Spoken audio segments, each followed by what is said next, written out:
পাক রব্বুল আলামিন ওই ঘরের ভিতরে বরকত দান করবেন এবং ইয়া জাল জালালি ওয়াল ইকরাম যদি আপনি 111 বার করে দোয়া করেন আল্লাহ পাক রব্বুল আলামিন সেই দোয়াটা কবুল করে নেবেন।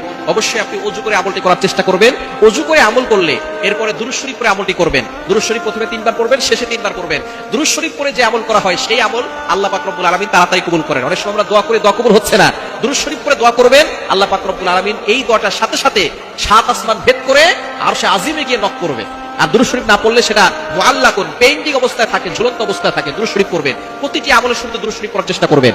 আপনি ওযু করে আমলটি করবেন, 3 বার দুরূদ শরীফ পড়বেন, এরপর ইয়া জাল জালালি ওয়াল ইকরাম 111 বার পড়ে আবারো 3 বার দুরূদ শরীফ পড়ে পানিতে ফু দিবেন। ওই পানিটা খাবেন, আল্লাহ পাক রব্বুল আলামিন সুস্থতার নিয়ামত দান করবেন এবং ঘরের চারপাশে ছিটিয়ে দিবেন। দেখবেন আল্লাহ তাআলা ওই ঘর থেকে অভাব দূর করবেন, আল্লাহ পাক রব্বুল আলামিন রিজিক প্রশস্ত করবেন, আল্লাহ পাক রব্বুল আলামিন ওই ঘরের ভিতর থেকে রোগ ব্যাধি দূর করে দিবেন এবং আল্লাহ তাআলা ওই ঘরের ভিতরে বৃষ্টির মতো রহমত দান করবেন, আল্লাহ পাক রব্বুল আলামিন বরকত নাযিল করবেন এবং আল্লাহ পাক রব্বুল আলামিন দোয়া কবুল করবেন। যদি ঘরের ভিতরে শান্তি পেতে চান, ঝগড়াঝাটি লেগেই থাকে, অশান্তি লেগেই থাকে, আপনি আমলটি করতে পারেন। আল্লাহ পাক রব্বুল আলামিনের এই গুণবাচক নামের পাওয়ার দেখে আপনি অবাক হয়ে যাবেন। আল্লাহ পাক রব্বুল আলামিন আমাদের সকলকে আমলটি করার তৌফিক দান করুন।